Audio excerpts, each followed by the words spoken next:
We would like to dedicate this episode of our show to one of our listeners. We received an email from Dr. Kimberly Glenn informing us that one of our listeners, Dr. Janine Shante Skinner, was found slain in her apartment on Friday.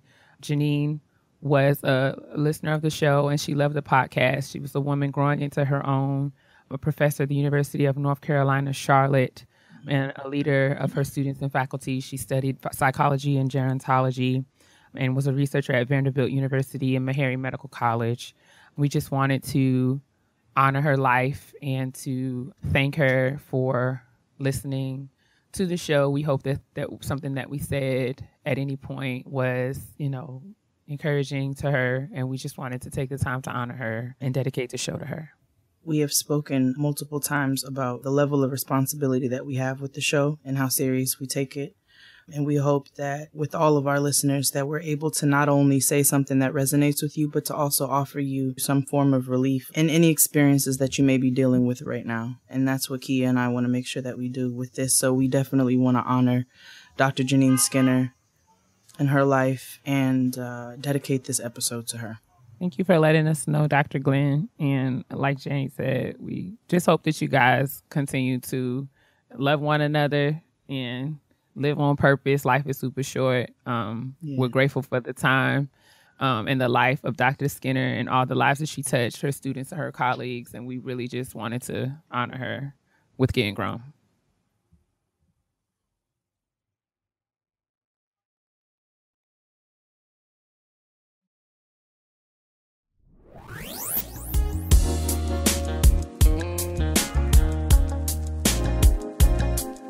Hello, sister.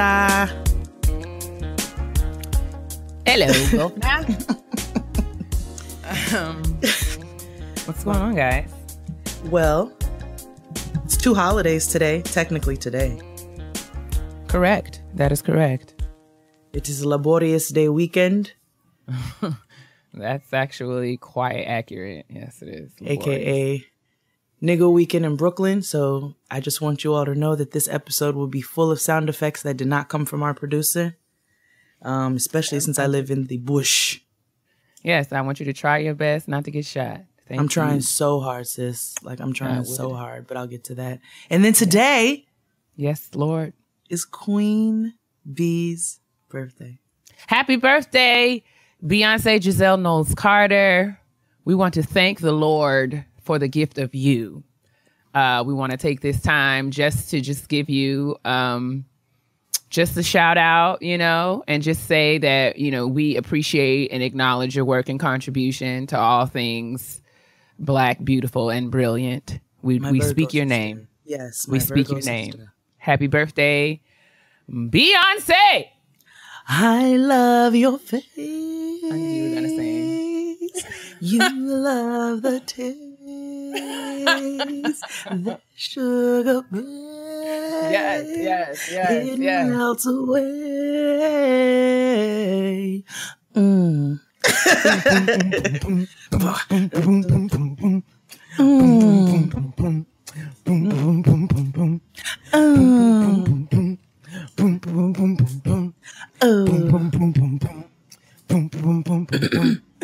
I can show your lips.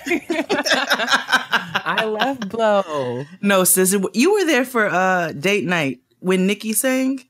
Were you there? Did you come for that? I was not. I was supposed to sing. You were just singing background with Drew, sis. I couldn't get there. Shout out to Drew. Shout out to Broadway Black. Shout out to the running man. Shout out to the running man. You know what I'm saying? Drew is the running man because Drew is totally incapable of singing a straight note.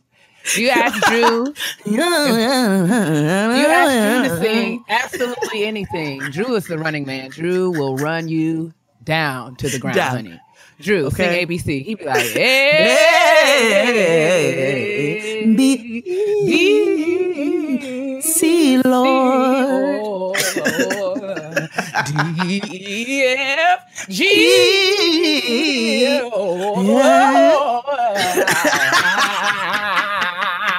We'd be like, Drew. And then we did Blow with Nikki. Shout out to our sis Nikki, Texas Hummingbird. Indeed. He was doing the backgrounds, him and Antoinette and Drew.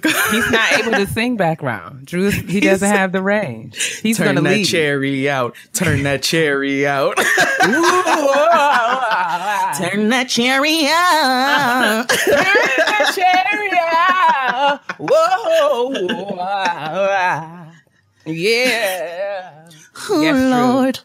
Run us down. Everybody support Broadway Black. Go to www.broadwayblack.com and get all your information about all things Black on Broadway. We love you, Drew, and your blonde hair. We love you so much, Drew Denna. Drew Denna. Drew Denna was Drew Denna before Drew Denna. Hello. He was. Drewish. Yeah. Drucifer. We used to Drucifer. You know that's my favorite. Indeed. Anyway. Hello, listeners. Stay on track. We can't stay on track for anything. This is why we're trash. No. But yes, praise the Lord, niggas. Welcome back for another episode of Getting Grown. Now that we're 4 minutes in, we'll decide to welcome you. Thanks again for listening and commenting and subscribing and sharing and telling your friends week after week after week. We are so super happy to be here. It's September. My God, the summer is over. And Virgo season. Yeah, man. So yeah, what's up, sis? What's going on? Ain't shit. You know, I'm just out here just trying to, live. Live on this weekend of so much niggery. Shout out to everybody who came to Makosa and supported in the rain. Niggas were buying nachos in the rain. We did West Indian nachos. They look delicious. Oh my God, sis. We did guava barbecue, marinated chicken, and we did it in all ginger and jerk and all kinds of spices. And then we did a spicy like chili cheese sauce, not actual meat, but chili flavor, smoky. And we did some curried beans, Trinidadian style, cilantro crema, some homemade pickled veggies. Shout out to us. We'll get to us soon. How was your weekend, sis? It was cool. I got a lot done. I had a massive to-do list from the week. And of course, I had some things that I needed to take care of on the weekend. Mm-hmm. So I set a goal to kind of do one major task Friday, Saturday, and today, actually, because I didn't do anything yesterday. I gave Sunday was my self-care. But I made it through my to-do list. I'm really jazzed about that. I met all my writing goals last week. Woo! Hey now. Really excited. I was very excited because I have tons of typing to do this week, so I need to stay on task with my writing goals. But yeah, other than that, I'm just adulting, rest in peace to my car. My car is dead. It's gone. The Lord had need of it. Fury made a great point. The Lord had need for my car. He's helping the disciples to run errands up in heaven. And I said that we just, if I had to sacrifice my car so that it could be used for the upbuilding of God's kingdom, I'm willing to do that. And I believe that the Lord is going to bless me with another at some point. Oh, he will, and very soon. Yeah, man. I had to, deal with all the things that come with getting in a car accident and having them total your car. So it's been rough, but I'm all right. It could be worse. And you're so happy you're safe. Yeah, I'm just going to keep on keeping on. That's all I got. That's what I did this weekend. Just kind of, that was the adulting that I had to do last weekend that kept me from coming to Afropunk and all that other stuff. But I want to let y'all know that Keia made it to the Friend Zone Live. Okay? I did. Even after that, white women tried to destroy my life. After the accident. That happened that weekend. So we're so happy that our sis is safe and sound. Rest in peace to Little Silver. Anthony. Our nigga dead, but he's all right. And he is, like you say, he's going to run errands for the disciples. They're all going to go to Coco. That's how the Puerto Ricans in the Bronx say Costco. Are you going to Coco? So I'm glad you're all right, sis. Welcome, listeners. I know it takes us a long time. It's like sitting down at a table and the server doesn't bring you water until like 5 minutes. You're wondering where they are, but we're here. So with so much hydration for you. Indeed. Because who in the hell wants a ashy soul? Yes, indeed. Shout out to Dustin. Insecure. Let's just do this really quickly. Let's do it. What are your thoughts on last night's episode? I don't even remember what it was called. Hella something or other. It's hella everything. What is it? Hella terrible. I didn't see it yet. What? Oh, girl, you should have told me. But it's fine because I want to know what happens because I'm one of those people that doesn't care about the surprises. Why are you one of those people? When because I say I don't care and I'm going to watch it and I'm going to get the same reactions naturally that I would have had before I found out anything, just tell me. Nah. Because I want to hear. I don't want to sit here and recap the entire show. That's what insecurity is for. Every Tuesday, listen to our sisters. We can just wait until you've seen it. Just know that the dinner party happened. Just tell me this. Dro's just lying. Tell me. I was lying. Okay, I was like, is Dro lying? Padma's lying. Wait, how is Lawrence lying? He ain't even got nothing to lie about. He's just a lie. His life is a lie. He doesn't know. I'm sick of him, and I'm sick of his little Indian coworker. I don't know what her name is, but I call her Padma. She's messy. Stop. I don't like her. I'm coughing. Don't laugh. What are you calling this girl Padma? Her name is Padma, and she inserts herself in things that are not of her concern. And I don't like it. Is that white girl still his app yet? Oh no, girl. We've moved on to other things. He and Padma have gotten together. They hung out or something. I saw that coming. Child.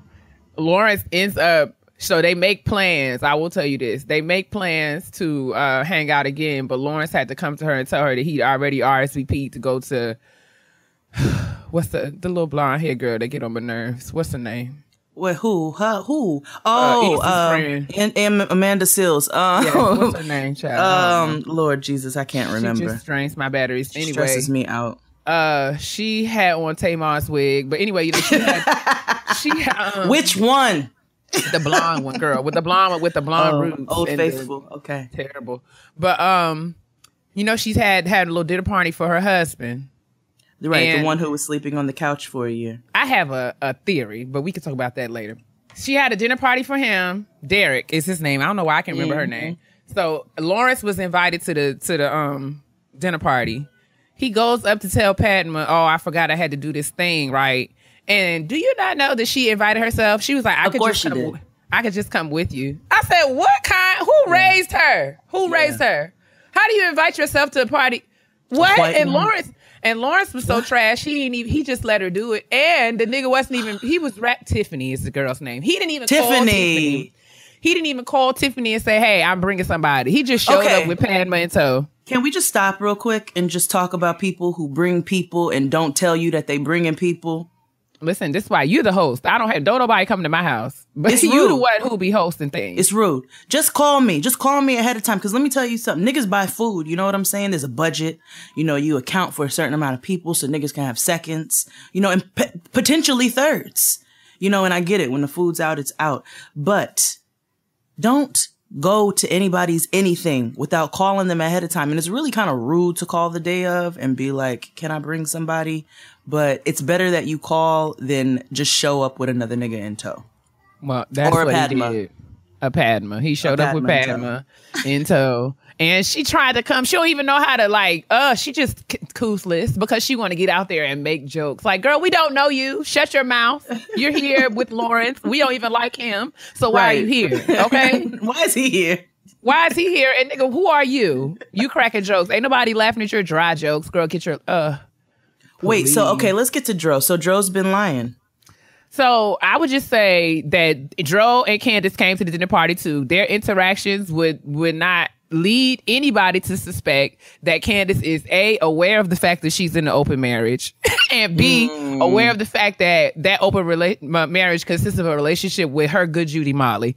It's just clear to me. I said that yesterday on Twitter. I said, from watching the dinner party, I have adequately surmised that Dro's relationship is closed like Chick-fil-A on Sunday. It is just not open. It's not open. It is closed. It is closed. Closed. And Molly, she just sitting there looking dumb. She couldn't even sit next to Dro and was just sitting on the other side of the table pouting while he was all. About to say Drew.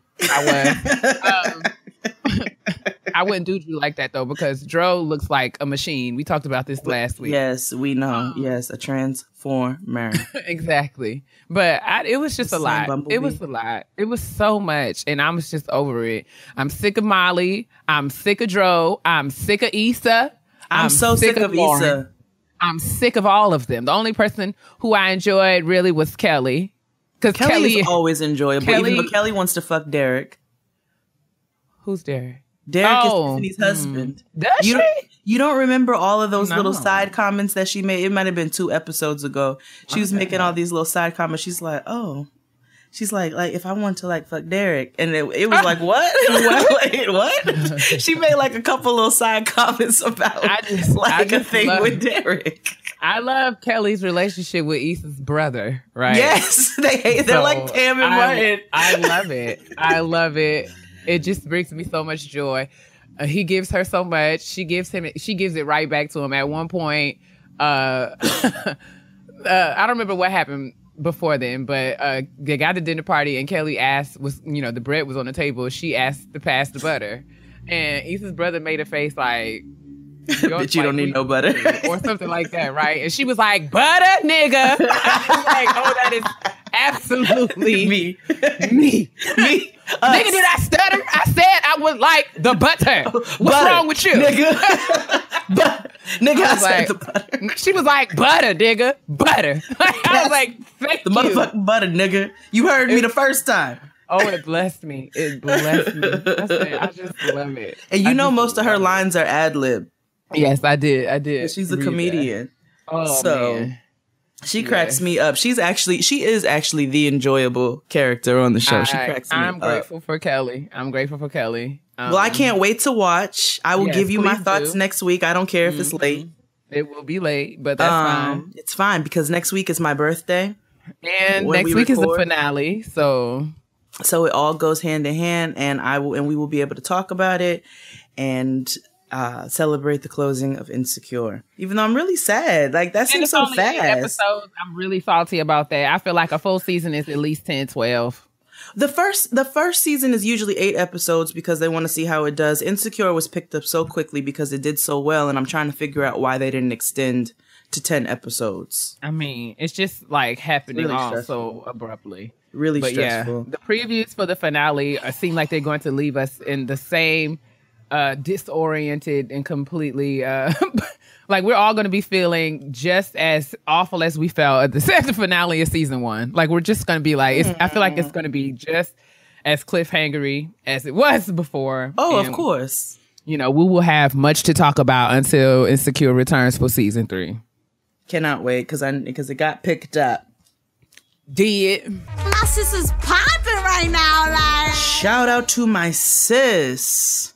And shout out to my brothers, apparently. Right. Yeah, you know what? And we're getting quite a bit, and I love it, actually, because Black Boy Joy, you all know how I feel about that. Chance the Rapper just makes me really, really happy. So, this is actually really, really, really dope. Keia and I had some good conversation about it, and neither one of us, we are going to say that we haven't been able to read it in full yet, but we have every intention of doing so because Keia brought out a good point. Art is there to make us think and to give us conversation. And so in that vein, we're going to read an email from Brandon. Hello, cousins Jade and Keia. Hey, boo.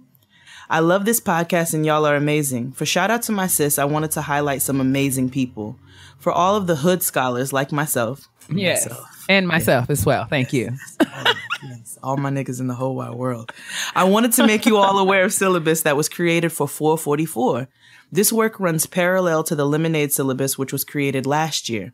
I've had the privilege to get to personally know Anthony Boynton, yes, okay, I got that right, who worked heavily on this and is co-creator. I am so proud of his work and my fellow colleagues' work because they did that. I figured you would appreciate this as they are all team typing fast. Yes. Also, special shout out to Isaac and Jamila. As Jade has said before, we out here. Indeed. Yes. Love y'all. Brandon, I think that's absolutely dope. What do you think, sis? Yeah, I mean, I'm really happy because I think this is another marriage of, 2 things that I love very much, music and scholarship and reading and learning. Like Brandon said, The JayZ 444 syllabus was compiled by a number of scholars. It says the 444 syllabus is a living document created by Black men and masculine non-binary people who are inspired by the labor of Black women, the emotional vulnerability of JayZ's 444, focusing on Black men's relationship to masculinity, emotional availability, maturity, sexuality, and Black capitalism. This syllabus provides resources to help us unpack the album's content. There are a host of collaborators, including Anthony Boynton, Anthony J. Williams, Isaac Sanders, Jamila Jones, Whitney Sewell, Joel Jenkins, Terrace Thomas, William Jamal Richardson, Jared Bowman, Jordan Pittman, Brandon Austin, Neil Carter, Daniel Johnson, Henry Washington Jr. And Reggie Cunningham. I hope I did not miss Fred Mason. I hope I did not miss anyone. This is a really long list. I love it. And the names are very Black. Yes. So literally, the syllabus really examines the entire album, talks about 444 and the narratives of Blackness, embracing love and emotion, sex and sexuality, gender fluidity, Black nationalism and colonialism, wealth and capitalism, Black fatherhood, Black mental health and wellness. I think, and what they've done is they've actually compiled different readings, and whether they be journal articles, poems, podcasts, all kinds of digital content, and they have links that send you directly to each medium. I don't know. So literally that kind of help us, like the summary said, unpack the content of JayZ's 444. I think this is absolutely awesome. Just like I thought the Lemonade syllabus was pretty awesome. You know, whether you agree or disagree with the actual content of the art, you cannot deny the fact that art is supposed to inspire us to think critically, and, you know, engage in meaningful, substantive discussion that, you know, not only moves us individually forward, but moves us forward as a people. So I am all the way down in here for the 444 syllabus. We will include the link to the syllabus. It's a Google Doc in the link in the description box. And thank you again, Brandon, for sharing this with us. And we will share it with other listeners who are interested. So y'all make sure that y'all check this out. Absolutely. They put in the work. Like, they worked really hard on this. And again, like Keia said, even if you don't agree with the content in the doc or you don't agree with the opinions, the conversation itself is just something that we need to have as a community. And I know 444 grew on me. And it's also fueled many conversations with different people about various topics. So I definitely encourage you guys to check it out. We will put the link in the description box. And then maybe one day we'll have a conversation on it, actually, after we both finish reading it. I'm down, like full flats. And we're also going to feature another someone who's near and dear to my heart and a part of my individual team for Shout Out to My Sis. I would like to shout out Joe the Barber. Joe the Barber is my barber now. For those women out there who are like myself and have short haircuts and have had short haircuts for some time, the barbershop is a place that is a very interesting for a woman to have to navigate. And it's like street harassment, all bottled up in one little tiny space. I don't want to knock all barbers or group all men into, you know, this generalization that they are, you know, harmful and creepy. But I will say that I have been in barbershop settings as a woman, and I have not necessarily felt safe.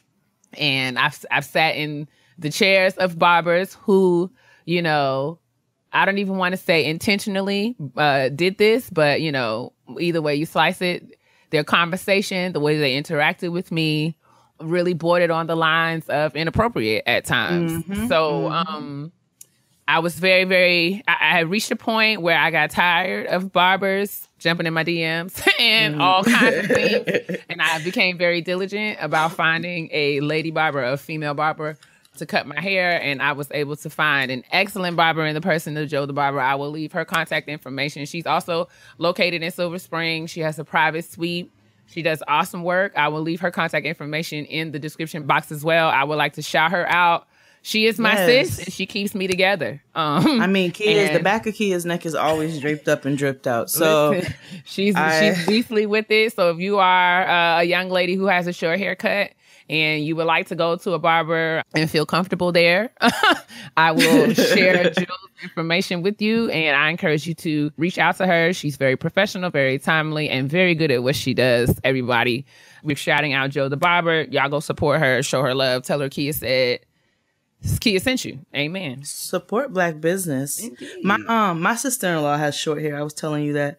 And she actually calls my husband, like when she wants to go to the barber, to see either if he's going or if he could go with her, just because she doesn't always feel comfortable in that setting. So I know Keia and Ayana are not the only people who have gone through that. So definitely check out the link in the description box for Joe the Barber. Indeed. And listen, I mean, I never really would have known this before cutting my hair, but like, you know, it's an intimate situation. A barber, you know, it's a for all intents and purposes, it's a man that you don't know touching your neck, touching your face, being very close to you.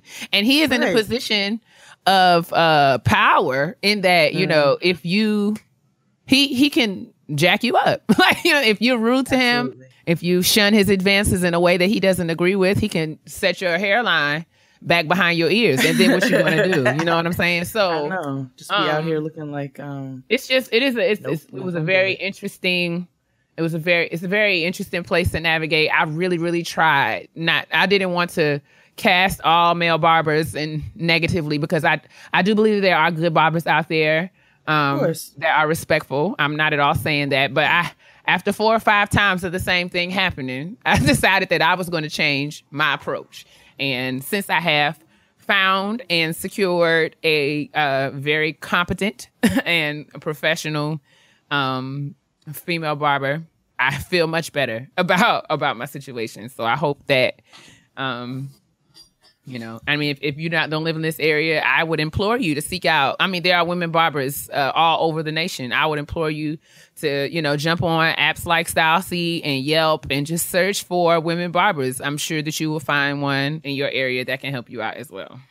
It's time to gather around the kitchen table once again, boys and girls, for some good grown folks talk about grown folks things. Sis, so what are you snacking on this week? A cup of coffee, because we're recording at a decent hour.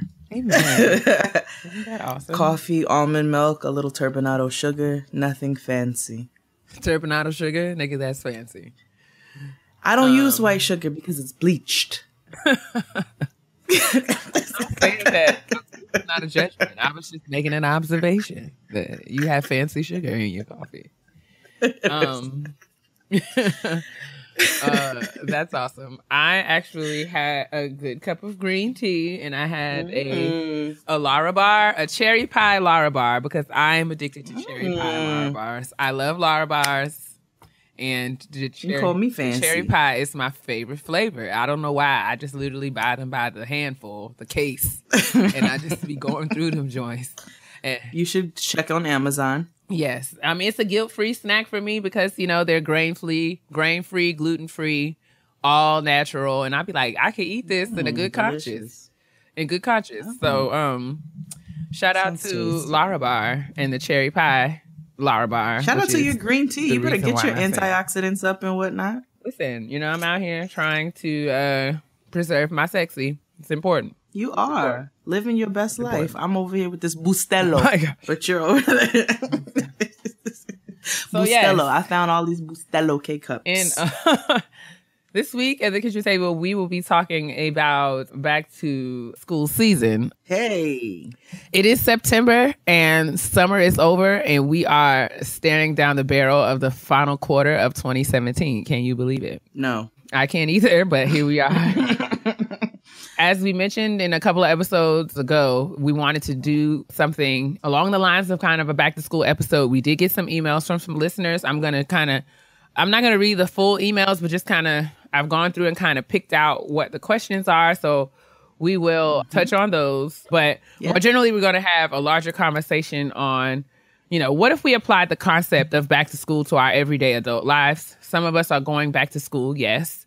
Others of us are starting new projects, new jobs. But what if we all just approach the start of a new season from the perspective of what can I change about my behavior to help me kind of reach the goals that I've set for the final quarter of the year? What if it's a new marking period for all of us? So in light of that conversation, I guess, should we begin with the questions from the email, or do you think we should start with our conversation first? Let's start with our conversation, and then we'll get into some emails and some tweets from some listeners. So let me ask you, what are some of your goals for the new season? Okay, so this is what I was waiting for the kitchen table talk. You guys know that Jade of all Jades has been a thing. It's catering, it's mixology, because I am heavily involved in the cocktail business as well, for those who don't know.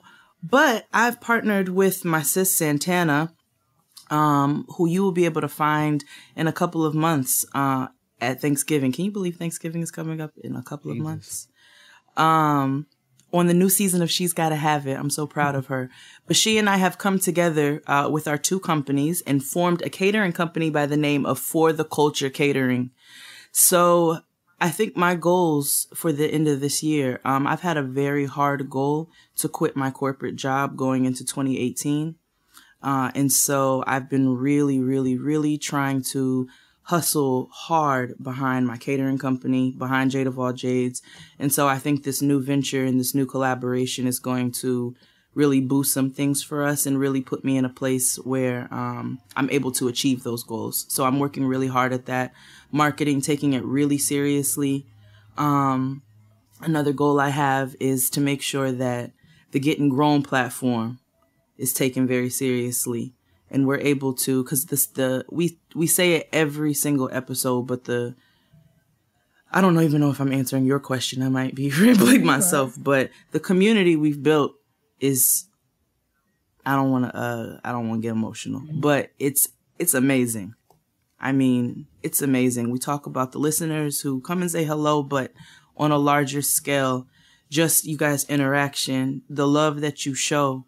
I'm not even really getting any negativity from this. Like, the positivity is so overwhelming.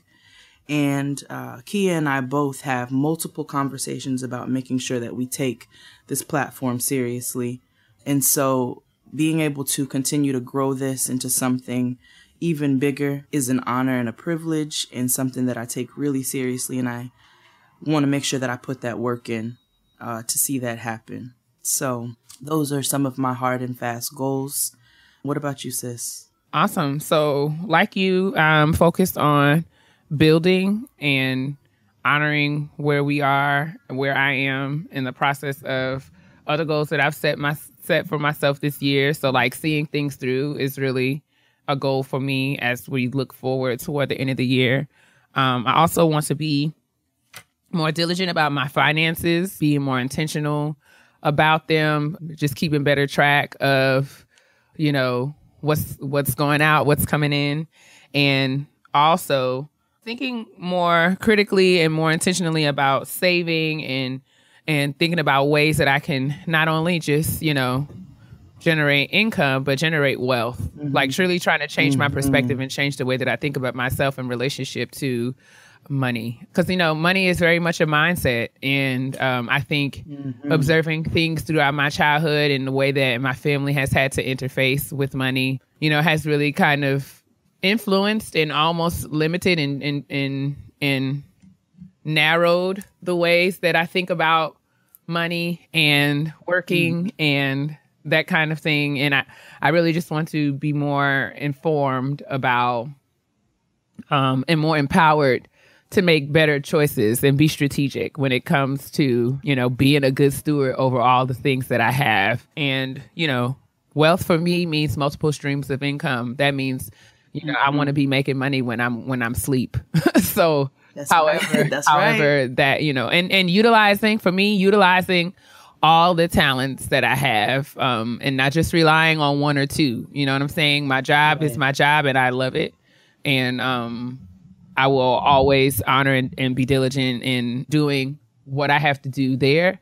But I have other talents that I could also market and use to have other income coming in. So that's one of the things, or a few of the things rather, that I'm looking forward to being more intentional about as we approach the end of this year and 2018, the coming year. So I know that you sent out, I know that we posted a tweet yesterday asking some of our listeners what their goals were and some of the things that they were working towards in this last season of the year. So you want to read through some of those?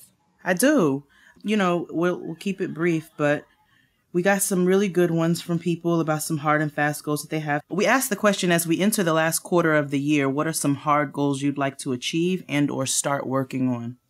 So we got a number of responses from people, and we got so many different ones. We had Mikey Martin, who said making healthier decisions, more water, more sleep if possible, eating right, more exercise, and going to the doctor regularly. Not my favorite. I found that to be one of my favorites because Blacks don't tend to go to the doctor when we should, as much as we should to get checked out, especially Black men, if we're just going to call it what it is. And so to hear a Black man say that he is going to start going and getting himself checked out at the doctor just to make sure that he preserves his health and also drinks more water. Shout out to you for that.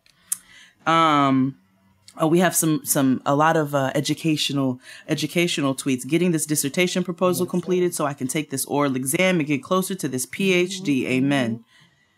We have some moves. Somebody's getting ready to move to LA. A goal is going back to school for my second BA and work my way to the PhD, but baby steps. Listen, every step forward is a step in the right direction.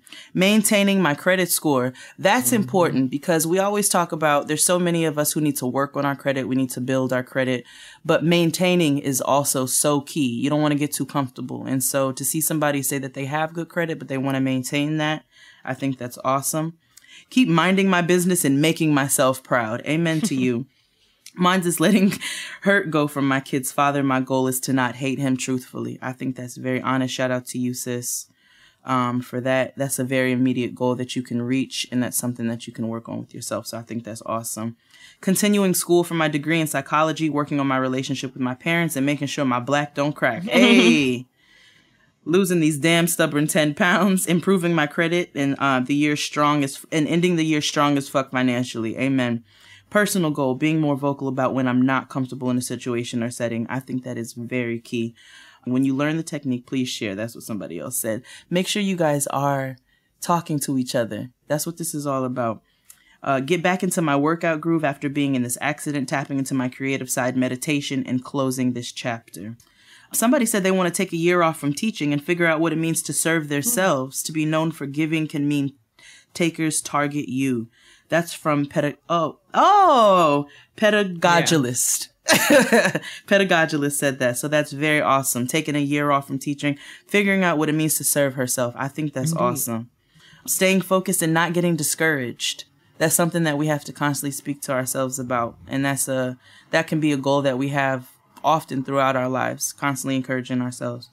Don't second guess myself as much. Take more chances, especially when it comes to expanding my fashion blogging business. Being more organized, starting my twin blog, writing a book. And then somebody said, finishing what I start, aka write. Right, sis. Get my own place. Don't jump too hard for that, okay? Bills happen every day. Take advantage of whatever your living situation is. Learning about finance and how to save money. Managing anxiety and doubt better so it doesn't have such a strong control on me. That's from Lanisha. Getting back in school, getting these last 30 points on my credit score to enter the first-time home buyer program and finish my book. Hey, team typing slow. Team buying house. Come on. So we have so many awesome tweets. You guys can definitely check them out in the thread. But Keia actually has some really dope emails to read from some listeners. I think we should get into that. All right. The first one comes from someone who's referred to themselves as confused and stuck. She says, hi, Keia and Jade. While this question is directed more to Jade, she says she would love any advice or similar life experience that I might have to offer, so I'll do my best, sis. She says her ultimate goal would be to further expose the world to my motherlands, Liberia, and West African food in a more contemporary way through media. I want to learn about the traditional cooking methods and find ways to teach and feed it to the world. I guess my main question to Jade is, was your dream always to work in the culinary industry? How do you pivot yourself from where you are today? What advice do you give to someone who has no experience in culinary arts besides a sporadic cooking class or personal cooking and family recipes? Considering culinary school in the spring next year for all the technical aspects, but do you think that's necessary? Is there another way to get your foot in the door of a new industry you weren't necessarily educated in? Any advice would be greatly appreciated. Thanks, and keep killing the podcast game, ladies. Confused and stuck. Well, thank you, sis, for writing in. I'm going to make sure I try to answer your questions. No, that was not always my dream to work in the culinary industry. I started off in a plethora of majors that ranged anywhere from environmental engineering to sociology and human services. I've always cooked. My mother is a chef. She has a catering company. My mother is also a hustler. She's had 95,000 jobs in my entire life. And she's always been good at every single one of them. But she's always been an amazing chef. And I've, will work alongside her, help her out. And I think it was maybe about 2011 when I got laid off from my job at Sony that I said, all right, like, what am I getting ready to do with myself? Because I don't want to work. I don't want to work in social work. I don't want to do it. I don't think I want to go back into music. It's a little bit too shaky. So what am I going to do? I picked up bartending again, which is what I did in college. And then I started working with a chef where I did a guest spot with him for about 3 weeks. And it kind of fueled me into being a sous chef for a number of executive chefs for different events around New York and in Houston as well. I would go down to Houston and work for a few weeks. But I started Jade of all Jades and kind of realized then that we live in an age, in a digital age where social media really helps to fuel a lot of things. So I've had luck of getting some amazing platforms in order to boost that. But for yourself, first of all, I think that's absolutely awesome what you want to do, exposing the culinary industry to your homelands and to your different seasoning and spices. I think that's amazing. I love spices and seasonings. That's actually what I want to focus on, and that's what I focus on now. But learning more is always an interest of mine. And so I did not personally go to culinary school. For those who want to know, I did not go. I do want to go just for certain techniques and things that I want to learn, but I don't think it's absolutely necessary. Social media boosts so many things. It helps to grow that network so quickly. And then, focusing on Black businesses is really huge these days, and we're doing a lot to support one another. I'm sorry, I'm talking so much. But I don't think it's absolutely necessary, but I think to get some of those techniques down, I think if it's something that you can do, you should. That's actually one of my other immediate goals, is that once I finish my corporate job, I'm going to go to culinary school just for myself. But, there are different ways for you to be able to expose people to the things that you want to expose them to. You can come out with an ebook after you've done your studying and really curated what it is that you want to do. There's YouTube, there's Instagram, there's personal meal prep. There's so many different aspects that you can do in order to promote yourself and to promote your agenda. And so I hope that was able to help. I know I was all over the place with that, but that was some of my personal experiences. So that's kind of how it worked for me. What do you have to offer, sis? Awesome, man. I mean, we get all kinds of emails about people who are in graduate school or considering going back to graduate school, and they have questions around what advice would I give to someone who is new to a doctoral program, or what advice would I give to someone who is considering graduate school, but it's been a while and they don't know how to get their feet get back involved. So I think I'm going to try to summarize all of that into one answer if I can. So for those, I know we got an email from Shawnee's 1220. She has general graduate school application anxiety and is feeling very stuck because of it. She wants to apply to schools in 2018, but she's hesitant about, whether or not, she doesn't really have a lot of paper, writing samples or, strong relationships with faculty for recommendation letters. I think one of the things I will say about graduate school is that you can kind of stay in that stuck place of, I don't really know if I'm ready. You can stay there for years and years and years if you're not careful. So I think there's really no way out of that rabbit hole outside of just getting out. So no one's application is going to be flawless. A complete application is going to get reviewed. So whatever you need to do in order to complete your application, even if you may not feel like each component is, where you want it to be, it has to be in for them to even assess that. You know what I'm saying? So, if it's been a long time since you've reached out to one of your professors from undergrad, it just starts with a conversation. Reach out to one. Pick one that you have built a relationship with, and just contact them just like you contacted us and say, I want to go to graduate school. These are the reasons why. I know that I'm going to be needing a letter of recommendation, and I would love to talk to you about possibly serving as one of my letter writers, and, make the job easier for him. Think about some things that you guys did together in their class. Lay all of that stuff out. And usually if you have built a rapport with a professor of any kind, hopefully they would oblige you and at least be willing to have a conversation with you about it. So literally just get over yourself and just start. That's really what it's all about. And the same advice can be applied for those people who are starting graduate programs this fall. Don't allow the hype in your head to talk you out of, looking at where you are rationally. So you're in the program, you got in, they wouldn't have accepted you in if they didn't feel like you had the means or the tools or the range to do well. So everybody don't worry about yourself. Don't compare yourself to other people. You know how to do school. Graduate school is no different than any other school. You know how to do school if you've gotten into a graduate program. Do school the way that you've done it and be diligent about it. Read your syllabus. Like I don't think that there are any, tools or tricks of the trade that are any different than any other back to school kind of any other place. You know what I'm saying? Like when you were a freshman and you started undergrad, the same rules apply. Read your syllabi, be diligent about your deadlines, and do your work. Like, that's it. It's the bottom line. And align yourself with like-minded people. Like Keia said, you have professors, reach out to them, tell them what you want to do. They're going to help you, direct you with the necessary steps that you need to get there.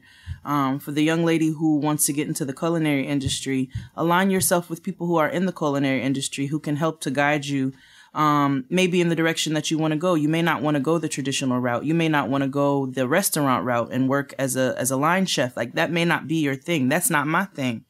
But align yourself with people who are going to help you to push yourself in the direction that you want to go.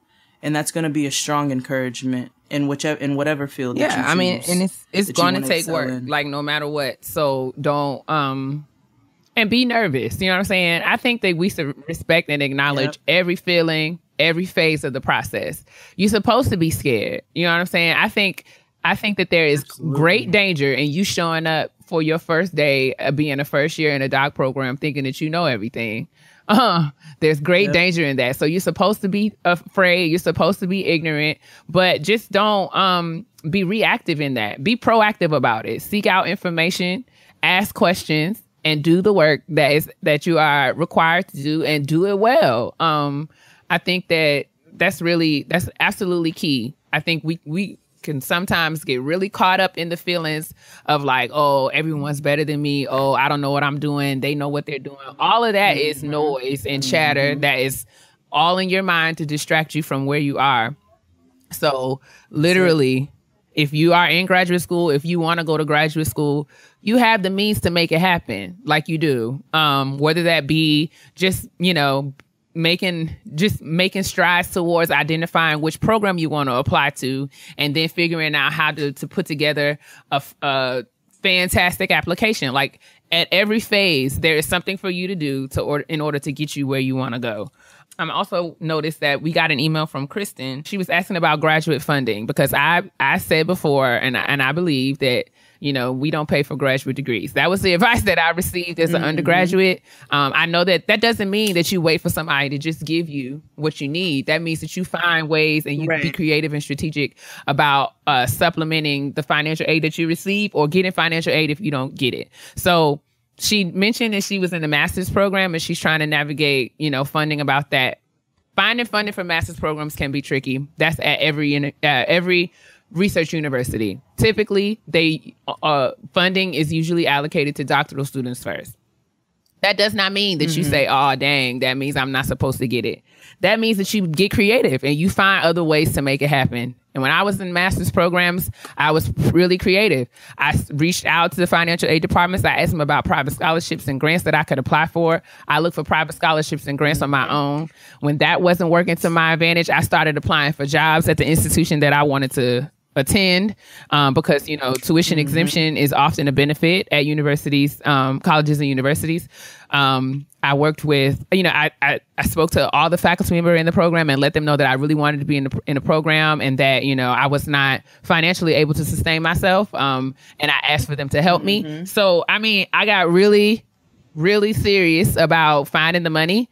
The money is there. You just got to find it. Nobody's going to ring your doorbell and drop it on your doorstep. The money is there. You have to find it. And it's frustrating. Yep. And you might not find it right away, but you have to keep looking. And I'm not trying to be, all, hey, this is the way it is. But honestly, this is the way it is. And I'm telling you this because I had to learn these lessons the hard way. And yes, there will be times where you have to take out loans or you have to do what you have to do. But I'm telling you, if you remain diligent on the course of I'm looking for ways to support my education, you will find opportunities for you to do just that. And those are the emails I wanted to get to. And in the vein, I guess we already kind of started it talking about some of these things. What are you doing? Chopping down trees over there? Sorry. Anyway, opening my Fitbit. So we wanted to offer you some school supplies, some tricks and tools that will help you get on track in terms of making, getting some of your goals from the idea space to the actual implementation space. Because I was talking to Jade about this before we started recording. We're really, really good at saying, like, this is what my goal is. These are what my ideas are. And we can kind of live in that space in our head of like, oh, man, I want to do this. But when it comes down to putting pen to paper and, foot to street and rubber to road and all that, we kind of, that's the scary part. And it may be more challenging for us to think about ways that we could be strategic about implementing the strategies to get to the goals that we want to get. So we hope that these things that we will offer you right now, really briefly, will be helpful to you and getting on track toward realizing the goals that you set for yourself during the last season of this year. So 1, make informed decisions. You have to do your research. The internet affords a wealth of resources. It's all right there. Literally. Googleisha has all of the always answers. By your she side. has all of the answers. If she doesn't know them herself, she will point you in the direction of the person who has the answers. It's all right there. Honor your goals by knowing you have to, right? You have to honor your goals by knowing everything that you need to know in order to reach them. Like when I was in high school and I was in this program, one of my advisors in the program used to, like, this is how she used to test us. She would be like, you say you want to be a doctor. There shouldn't be nothing I can ask you about how to be a doctor that you shouldn't be able to give me the answer to. So you have to know, if you want it that bad, you have to know all about it. If no matter what that is, if I want to buy a new car, I have to know everything about the car that I want so that when I go in there, won't nobody be able to okie doke me. And everything that, like, I have to, you cannot, make good decisions if you're not informed of all the like you have to know everything. If you're thinking about culinary school, you have to think about it in the way of like, know everything that you need to know so that you can determine whether or not it's going to get you where you need to go. The same thing goes for graduate school programs. The same thing goes for jobs. The same thing goes for home ownership programs. The same thing goes for losing weight. You have to make informed decisions in order for you to get where you want to go. And nobody's going to do that for you. Yeah, you have to. And and don't expect people to. Even when you ask people to help you, help doesn't mean I'm going to do it for you. Help means, I will tell you what worked for me or I will tell you where I went to, but that doesn't mean that I'm going to hold your hand and take you through it. Like, honor your goals enough that you're willing to do the work that it takes to realize them. There's no cliff notes for There's no cliff notes for adulting, but there's no cliff notes for making decisions. There's no cliff notes for buying a car. There's no cliff notes for buying a house, for entering a doctoral program, a culinary program, a master's program. There's no cliff notes for that. You have to make sure. And then the program that you want to study, you need to know what you're getting yourself into. You don't want to get yourself into something that's going to be a little bit over your head or whatever the case. You need to find the best fit for you. And there's nobody that can do that. So like Keia said, you have to do your research. You have to look into these things yourself, and you have to be very well versed and very well informed as to what's out there so that you're making the best decision for you. True indeed. 2, write it down. There's something about writing things down that solidifies your thoughts and set them on the path to being like actual actionable goals. So I know that there are those of us who don't write things down. I write everything down. I carry a notebook with me because most of the time I'll have an idea, and if I don't actually write it down, it will literally disintegrate into the ether, and I will never ever be able to recall it again. So write things down. It kind of makes things real. It's something that you can look at, and it becomes something that you can see versus something that just kind of exists in your subconscious. And that's helpful to me. I hope it may be helpful to you. I don't know. What do you think, sis? I always write things down. I love Post-it notes. Dustin has spoken about loving Post-it notes. I love Post-it notes, and not on my Mary Jane shit. Like I make notes all around my desk, all around my house. I have a plethora of notebooks. I have notebooks that I keep in my bag. I use my notes in my phone when I don't have access to those. I use my voice notes, but I definitely make sure that I write things down in order. First of all, I have the worst memory in the world. You all know partially why, but I also just have the worst memory in the world, and ginkgo biloba doesn't do anything for me. So I have to write things down, and I have to write things down to make sure that I do them. I physically cross things off. I make lists for myself and physically cross things off so that I can see how close I am to my goal. And it's really helped me in multiple capacities, whether it be work, making shopping lists for catering, even making lists as to how I want to execute things while I'm prepping, and being able to cross those off helps me along the way to continue to reach that final goal. So I agree. That's what's up. So number 3 is ain't no elevators, B. So after you've done your research and you've made a plan about how, and you've written it down, and how you thought through what steps you're going to take to get you where you want to be, you have to realize that there ain't no elevators, B. Execution, implementation takes time and diligence. It's not going to be easy. There are things about it that will suck, but you will have to take the steps. Ain't no elevators. You got to take every steps. You got to take the terrific steps. You got to take the terrible steps. You got to take all the steps to get to where you want to be. You have to go to the York Street train station, the F. There ain't no elevator. Ain't no elevator. Just like whenever, like, you know what I'm saying? When I was in graduate school, my first year, I had to be a research assistant before I could, have any kind of sense of, wanting to do my own project. And, even after I was a research assistant, I was able to climb the ranks to, be the assistant, the lead doc student on the project and assist the PI. And, that came with different steps. And there was times where I had to do the grunt work. I had to read and clean the focus group data. But I wasn't even read it for analysis purposes. I had to read them and make sure that all the I's was dotted and the T's was crossed. I had to make sure it wasn't 2 commas where it was only supposed to be 1. I had to count the lines. I had to transcribe. I had to listen to the tapes and transcribe. So like all the stuff that ain't nobody else wanted to do. I had to do all of that, of that stuff, literally. Even, when I was, a graduate assistant working on campus, all the tedious stuff that nobody wanted to do, actually,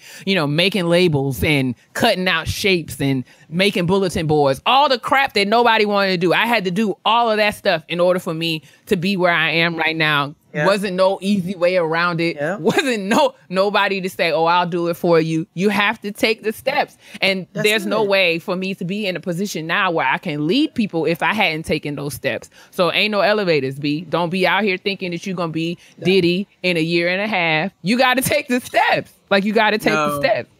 You have to take the steps. Literally. You have to. And I'm not trying to Mr. Me Too you. I'm just trying to make this well-rounded.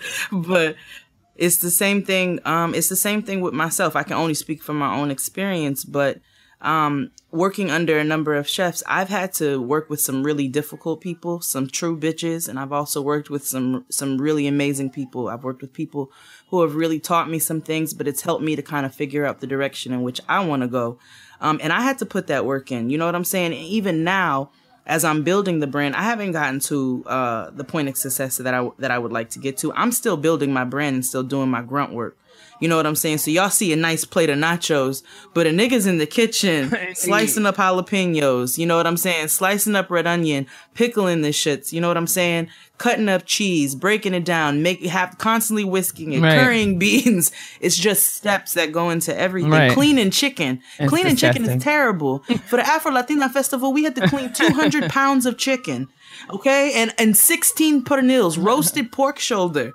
So I look forward to a time when I ain't got to do that, and I can hire some you know, some kids to come in who want to work and get to the same level, but they got to clean the chicken too. But right now I got to clean the chicken. And so, you know, that's just some of the work that you just have to put in, when it comes to what you have to put in the work in whatever it is that you choose to do. And don't think that it's getting ready to come easy to you. Nobody's getting ready to hand you anything ever. Okay, let's be very clear about this. And I know the majority of our listeners are Black, so y'all know ain't nobody about to give you nothing. They ain't about to give you nothing when you ask for it. But if you ask enough, right, and you reach out and you do the work enough, it's going to pay off in whatever capacity that comes in. But you got to be willing to do that. Yes, and that's a great segue to number 4, which is be humble and surround yourself with like-minded people, or people who are doing the things that you want to do, and get inspired. And don't be too grand. You know what I'm saying? Exactly. Like, my boss is, you know, I really, really respect her and the work that she does. And if I get to follow her around, when she gets to give talks at conferences and she's the headliner and I got to follow her around and hold her purse, I am happy to do that. I don't need anybody calling me Dr. Keia. I will be the person holding her purse, and I will be glad to do that because she's doing what I want to do, and it gives me space to be in the room and to watch her do it and do it well. And I'm learning. I'm humble. I'm okay to be quiet and to learn. When I get to go and sit in big planning meetings where, you know, they're talking about huge grant proposals, I'm happy to be in the space. And if they need me to take the notes, I'm gonna take them. I'm gonna type real fast. I'm gonna use all 10 of these fingers to type these notes, because as I'm typing these notes, I'm learning how to do this. So when it's my turn to write a $10 million research grant, I know how to do it. Don't be afraid, and don't be ashamed to say you're doing something that I want to learn how to do. And, you know, can I shadow you? Can I be in your space?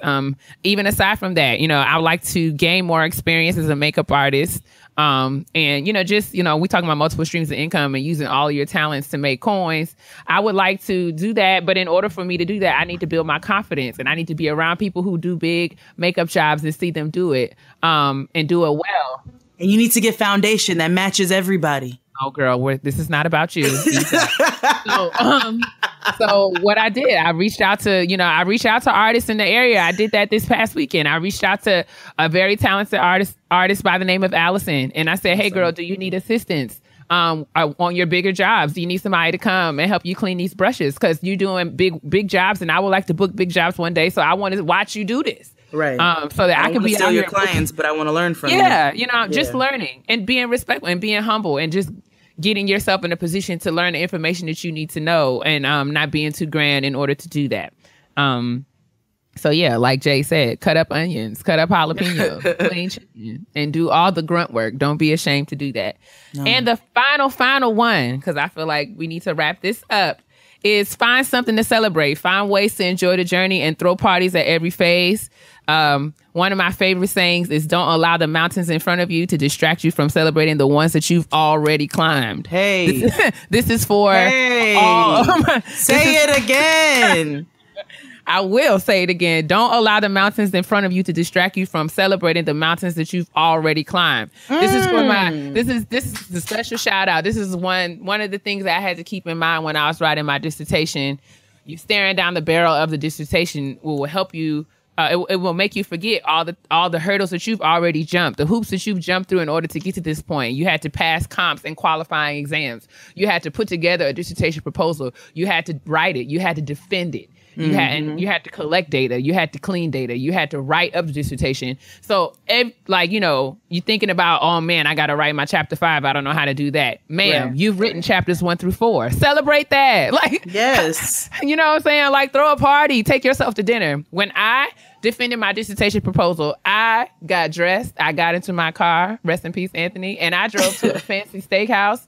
And I sat there at that table by myself and ate myself a ribeye. Why? Because I had written that dissertation proposal by myself. I wrote that proposal by myself so I can celebrate myself by myself as well. So celebrate everything. Throw yourself a party. Set yourself goals. And celebrate every phase. Since you have to take the steps, roll one. I know every time me and Santana make a list when we have events, we're like, all right, we got to do this. We got to pickle veggies. We got to make this sauce. We got to make this sauce, blah, blah, blah. We'll write it down, right? And we cross it off as we do it. And nigga, when we cross off like 3 things, we'd be like, yeah, bitch, we want to roll one. Oh my God. Celebrate yourself. Celebrate yourself. Find ways. And I hope that this again, this is not me and Jay sitting up on this soapboxes of achievement, saying that we out here doing this. We are encouraging ourselves. In a nigga process. still cleaning chicken. Let me tell you something, and I'm still crossing out commas and cleaning data, so and holding purses and glad to do it. And right. My thing is, we just wanted to let you all know that we are all adulting is a continuous grind. We are all every year learning new lessons and figuring out things and having to do things that we've never ever done before. Absolutely. And in order for us to continue to do that and keep progressing and moving forward, we got to keep doing, approaching things with intention and making lists and setting goals and being strategic to realize those goals. So as y'all are out here saving for houses and teaching your children how to read and, trying to travel and take a year off from your job and, wanting to do community service and all these fabulous goals that you guys have set for yourself, let's all work together and encourage one another to do it so that we can be out here in 2018 with all crossed off to-do lists. Like, that's really what the goal is. And there's no small goals either. You know what I'm saying? Some of you say, I got little goals to lose a little weight or whatever. There's no small goals. Like, goals are there in order to make you a better person. You know what I'm saying? These are things that you want to achieve so that you're at your highest self. And, just make, like Keia said, make smart decisions. You want to lose a little weight? Don't eat the breakfast sandwich. You know what I'm saying? Eat the boiled egg. I don't ever want to eat the boiled egg. I never want to, ever. I never want to eat the boiled egg. But, every once in a while I'll be like, that's heavy. That's heavy. And a little avocado on the side. Let me stop. I'm about to get into it. A little salt and pepper, maybe a little garlic powder. But you can make the boiled egg work. You can make it work, but I just don't want it. The breakfast sandwich is just so good. Well, But there's no small goals. You know what I'm saying? Like every goal that you attain is a celebration for yourself. So make sure you're constantly doing that, and don't be too hard on yourself when you're not reaching those goals in a time frame that you necessarily want to. You know what I'm saying? It takes time, and we're all going through it. So know that too. Sure live. All right, that's Kitchen Table Talk. We're going to move right on to the next segment. I deserve. Yeah. Do it till you're satisfied.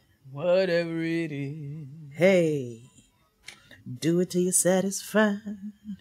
Do it. And do it. And do it. Whatever it is. I deserve. You niggas hate when I sing, and it's gonna make me sing more. You slid right into that one, Paul. You did. It is time for Black woman self-care because we got to take care of ourselves. All by yourself. All by yourself. You got to use your washcloths. Oh. Light your candles. Roll one. I don't know. So anyway, do you have you want me to go first, sis? I can go first. I'm actually ready. Okay.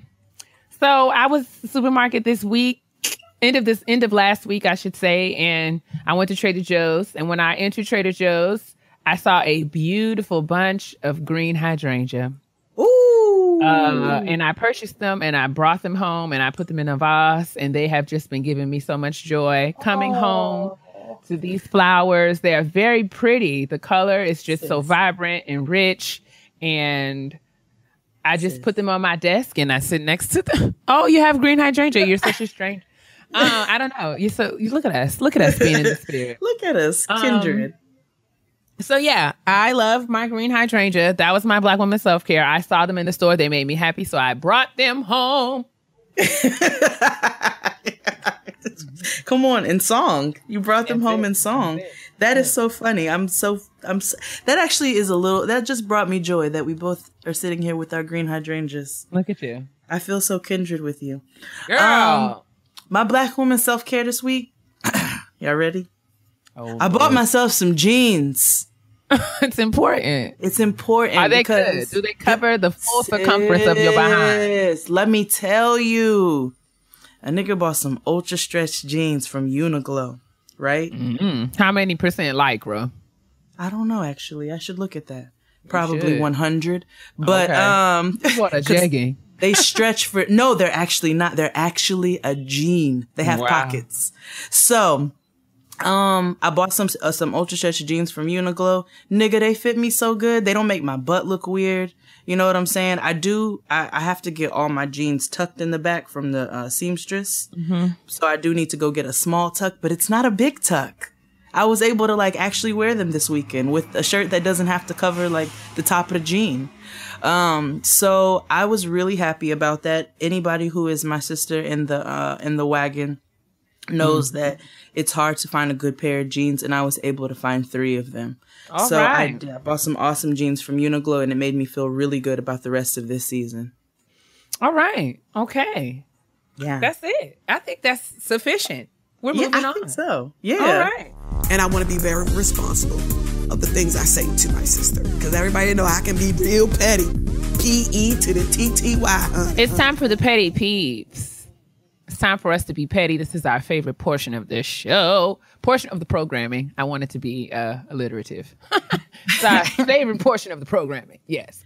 Yeah. Put your petty on parade. Put your petty on parade. Shame, shame, shame.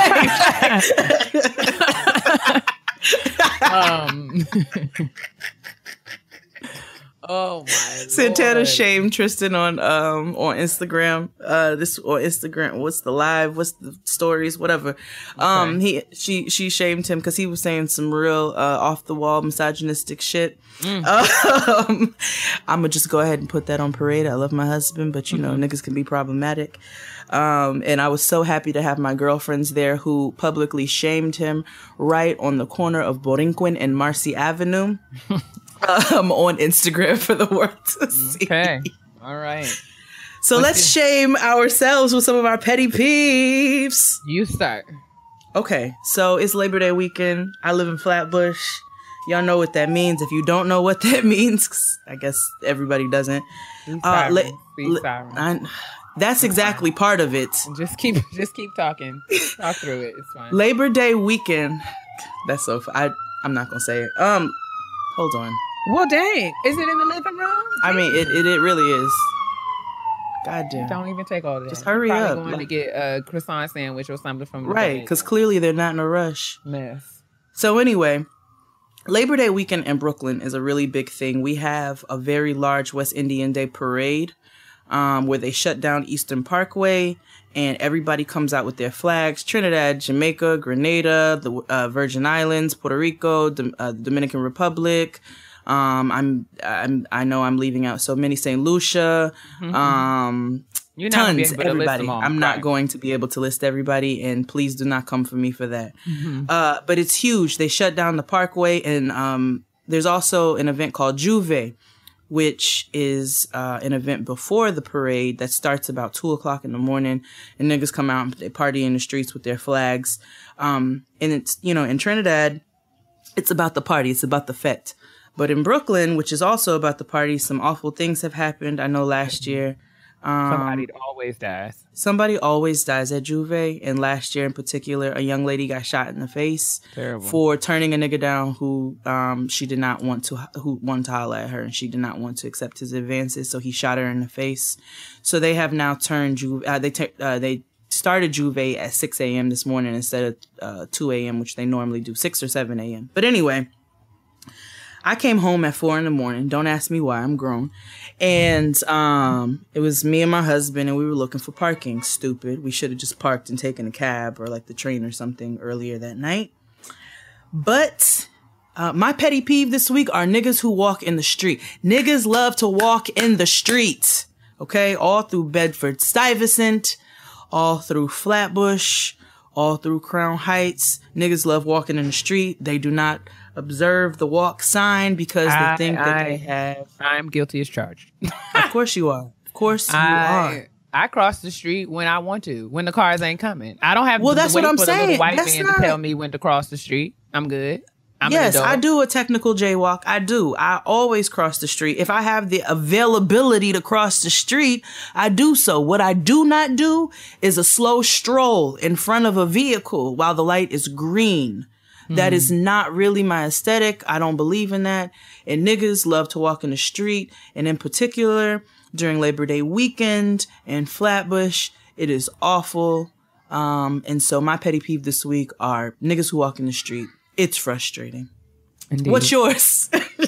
Indeed it is. All right. So let me just say this. I think that a lot of people make the grave mistake of assuming that because, okay, first of all, people think that everyone uses social media in the same way.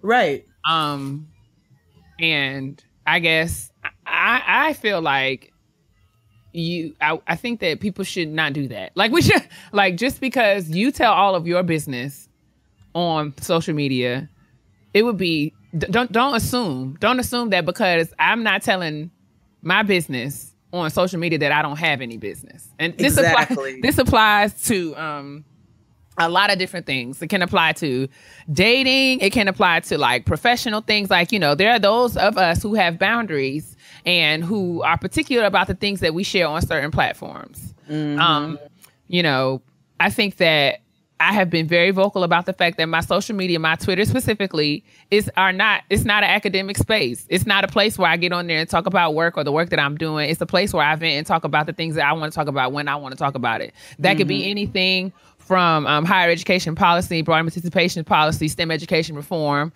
That could be that. Wives. It could be basketball wives. It could be Love and Hip Hop Hollywood. It could be paprika on devil eggs. It could be, what color nail polish I'm gonna get on my toes. It could be who's taking me where, or when I feel like going, or what I feel like eating, or when I feel like going to bed. It could be Issa and Lawrence and Molly and them. It could be any of those things. Could be thinking niggas who put sugar on grits are gross. It could be anything. So I say all that to say, don't assume that because I'm not talking about the work that I'm doing on social media, like you talk about the work that you're doing on social media, that I'm not doing any work.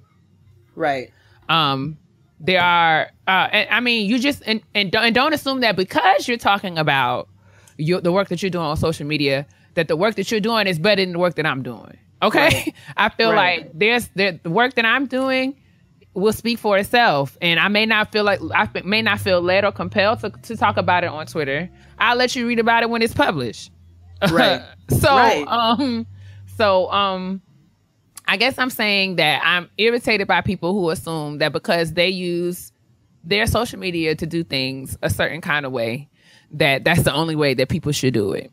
Or because, you tweet about your relationship and the nigga that you're dating currently all the time, that because I'm not tweeting about no nigga that ain't no nigga. That's what I just think. Right. I think that you should just, give people the benefit of the doubt and don't assume that because we don't handle things the way that you handle things, that we're not handling things at all.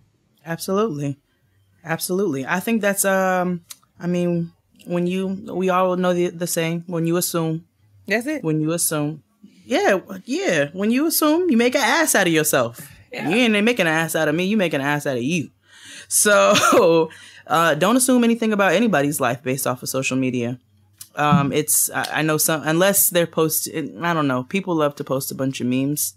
I do for myself, like those kind of things. I definitely make assumptions. But outside of that, right. I don't really care about what's going on in anybody else's life because I have too many things going on in mine. Yes, so I can't worry about what niggas is doing. Just take things for what it is. Like, you know what I'm saying? Like, I don't assume that because the only thing that you talk about on your social media is the work that you do, that you don't do anything outside of work.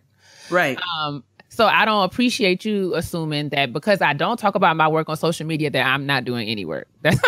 Another one? Can I have another petty peeve? I'm sorry. It goes hand in hand with yours. Don't assume also just because niggas might take a picture while they're out or they take a video or whatever the case. Like, I get real sick of you all who get on your high horse talking about, I don't post because I'm actually living my life. Who's to say that niggas are not living their best lives just because they post some of it on social media? Now, I guess if you have 25 Insta stories about what you're doing, that might get a little obnoxious. But so what? Who cares? I went to I went to the James Carey Marshall exhibit in LA and posted a bunch of Insta stories because I wanted to save them and because I thought the art was beautiful and wanted to share it with people who might not be able to go to the exhibit themselves. You know what I'm saying? Or, you know, just because people are posting videos with their friends, who's to say that they're not having a good time? Like, maybe you don't post while you're out, but that doesn't mean that other people are not necessarily having a good time because they're posting about what they're doing. You know what I'm saying? It's not always about being showy. So if you just mind your own business. That's it. That is drink your water. That's it. That's it. Your black will stay hydrated and your soul will stay moisturized. That's right. It's very simple. These are the rules. We're not here to we didn't make them. We're just here to enforce them. That concludes, ladies and gentlemen, episode 24 of Getting Grown with Jade and Keia. We appreciate you for listening, and we are looking forward to the conversation that will commence in our mentions on Twitter. We want you guys to talk about and react to what we're saying. Put your 2 cents in. Let us know what you agree with, what you don't agree with, what you like, what you didn't like, within reason. Amen. Be respectful. But sit down. But yeah, we really appreciate you guys for listening. As always, we do not take any of this for granted. We absolutely recognize the responsibility of this podcast, and we take it very seriously. And we want to continue to work really hard to bring you guys shows that you want to listen to. So please continue to engage with us and let us know what you want to listen to. And we will work really hard to make sure that this will continue to grow into something fantastic for us, because we deserve fantastic things. Sis, you better say it the proper way. So with all of that being said, make sure that you, again, I mean, we're just going to reiterate because we just said it. Drink your water, stay moisturized, and mind your own business. Because you're black will absolutely crack. Oh, I'm sorry. I cut you off. No, say it. No, because you're black will absolutely crack if it's dry. Okay? Okay. Okay. Bye. Bye, guys.